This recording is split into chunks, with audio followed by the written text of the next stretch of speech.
in the division. Okay. I think it's possible 9-7 will win this division because this year. you like what you saw from them. I liked a lot of things that I saw, except they didn't close a deal they should have closed. And I'm saying to you, all the things that you liked because of what you saw, the fact that it still ended up, the final score being what it is, against a team that entered the game 1-7. Yeah. Good Lord, what an indictment. All right. I'm good with what you just told me until I hear your answer for Carrie's next question. So, Skip, because I want to hear Cowboys. this. Cowboys have a one-game lead in the NFC East over the Eagles with the Redskins within reach. Cowboys, your Giants are in last place. Take a look there at the NFC East standings. Yeah. So, will the Cowboys win the division or will they give it back? That's a question. That is a very, very, very hard question. Okay, now I because my losing faith in the Redskins and thinking the Redskins are done because I don't think they're the team that they were last year simply means to me it comes down to Philadelphia and Dallas. Because I've lost all faith in the Redskins. I mean, you lose a game like last night. You lose. I just can't see the team that I saw last night beating a Kansas City or a San Francisco. I can't see them sweeping the season series against the New York Giants. I can't see them, I could probably see them beating Dallas because they already lost to Dallas in Big D. They got to come to FedEx Field in the nation's capital. I could see them winning that game. But I just can't see how the Washington Redskins are going to win 7 games or 6 games of their next 7. I don't see that team this year. I don't think they have that kind of makeup. So to me, it comes down to Philadelphia or Dallas. Could Dallas win this division? Sure, by default. I don't want to acknowledge that because I still think you're in trouble now. I mean, I'm in a world of trouble. I'll be the first to admit it because I don't believe in the Redskins anymore. And everybody can sit there and say, oh, man, he's flip-flopping this one game. It's a game against the Minnesota Vikings that you have to win, and they spot you 13 points and you blow it. I'm sorry. I cannot believe in you any longer when you've already had a roller coaster ride of a season. At some point in time, you've got to arrive and you've got to say, we're on our way here. And to me, that's not what the Redskins are doing. So by default, because this division is pathetic, you have a situation where it could be the Cowboys by default, or Nick Foles can shock the world and finally validate Danny Cannell legitimately, and all of a sudden they could find themselves in a tie for first place with the Dallas Cowboys. Who knows? But that's fair. He's saying he can't honest. It's a hard question for him to answer. Okay. I'm just saying it ain't the Redskins for me anymore. All right. And the reason it can be the Redskins for me is that I truly do not trust any of these other teams. I do not believe, from what I've seen so far, that any team from this division deserves a playoff berth. Okay. But unfortunately, the rules are the rules. The format is the format. Some team is going to get to go to the playoffs by winning this division. Am I right? Yeah. Okay. So who is that team going to be? Look at what's about to happen on Sunday. I believe Dallas has no shot at New Orleans. I believe they have no shot because, again, Drew Brees is the best deep passer in pro football. He has the most 20-plus yard gains in pro football by far. He's got 9 of them. Next down the list are like Russell Wilson and Foles with 5. So he is the best deep ball thrower. What does Dallas do worst? Stop the pass. Dallas is on a record pace to allow the most passing yards in the history of the NFL. And New Orleans is coming off a loss. Okay, and they're coming off a loss. So what do you think is going to happen in that crazy dome of theirs? I think it's going to be all out. Saints will try to run up the score because you know what happened to Rob Ryan. He got Rob fired has something to say. Yes. Yeah, he'll say and he said, something. I'm going to be on the street for like 5 minutes before I get a job. Well, he got a job from Sean Payton. Now, he and his defense are going to rise up and have something to prove. So I don't love Dallas' chances. I'm going to go on record right here. I'm going to go out on the limb.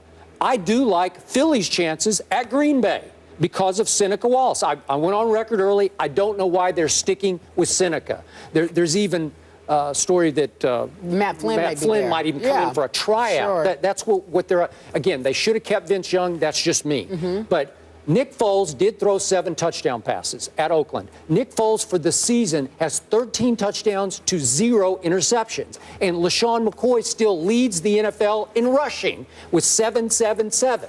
So I think that's enough firepower against a mediocre Green Bay defense that they can do what the Bears did. Go into Lambeau and beat them. Because what does Philly do pretty well. They win games on the road. They're 4-1 on the road. Now, if you can explain to me how they've lost every home game and 10 straight at home, how do you explain that? I don't know. I have no explanation for it whatsoever. Maybe the cheesecakes in Philly are something they can't get enough of, and they're eating it on Friday and Saturday nights. Cheesecakes or cheesesteaks? Cheesesteaks. Oh, cheesesteaks. I apologize. That's okay. I think Cheesecake I like Factory cheesecake because too, I like the Cheesecake Factory. But I'm just saying that to me, I get where you're coming from, and that's a legitimate point because I actually had forgotten for a day or so that Aaron Rodgers is going to be out this week. So with that in mind, I don't disagree with you at all. And if the Philadelphia Eagles find themselves in the line of fire or in the line of sight where we've got a shot at the division crown, that's going to make it even that much tougher for the Redskins of the world to sit there and creep up. But I throw this at you. Philly, then, let's just say that they're only a 1-point underdog on the road. Let's say they do win this game. I'm going to call it 27-24. Okay. Then I look down the rest of Philly's schedule. They have 4 of the last 6 at home. Is that a good thing or a bad thing? Yeah. It's got to end sometime. Okay. I can't imagine it's going to be an 11, 12, 13 home game. I'm telling you right now, Philly going to get to a point, man, it's going to be difficult for them brothers to walk the streets. Okay. I mean, you can't be in Philadelphia losing at home all the time because they love their Eagles so much they might not show up to the game just to hope that you win. I hear you. No, it could be that bad. I'm with you, but I don't trust them winning home games against the Redskins and Arizona and the Lions and Chicago. I just don't. So they don't play well at home. You're sticking with the Redskins. I'm sticking with them because they could get on. I still think they will get on a roll. They get a little better every week. They just didn't close the deal last night. I don't trust Dallas. I don't trust Eagles. And I can't even count out your Giants yet. They got Oakland at home. I can't just write them off. Count out the Giants. I'm not counting out the Giants either. All right. But I'm just saying, I look at Can you give a definitive answer? I cannot. I cannot because it's so wide open. It's so crazy right now. You don't know who's going to show up week to week.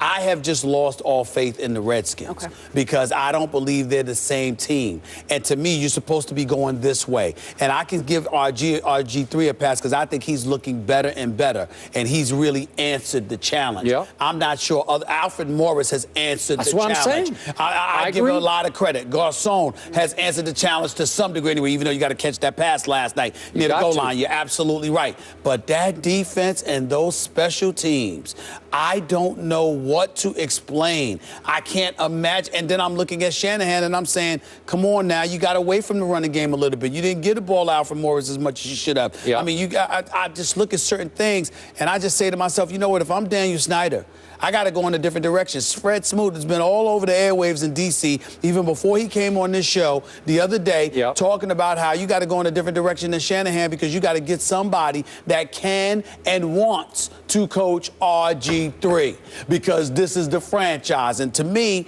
there's a disconnect there somewhere. I don't know how to explain it. I'm not blaming Shanahan for it. I'm not blaming RG3 for it. Something is missing from the Redskins. Okay. And I think that we're seeing the remnants of it right now because they are losing games they are supposed to win. And I have lost all faith in the NFC East. And I've lost all faith in my Dallas Cowboys, who have yet to beat one team over 500. And when I step completely back from this division, the most impressive win of any team in the East so far this year, and maybe I'm not thinking of one, it was RG3 and company in overtime beating San Diego last week. Tell me there's a better win in the whole East than that game. Show me one. No. I don't know one. It would have been if Dallas had beaten Denver. Okay, it would have been, but they did. Yeah, but they didn't. Okay? But they did. Yeah. All right. For the first time in 55 games, the high-powered offense that belongs to the Oregon Ducks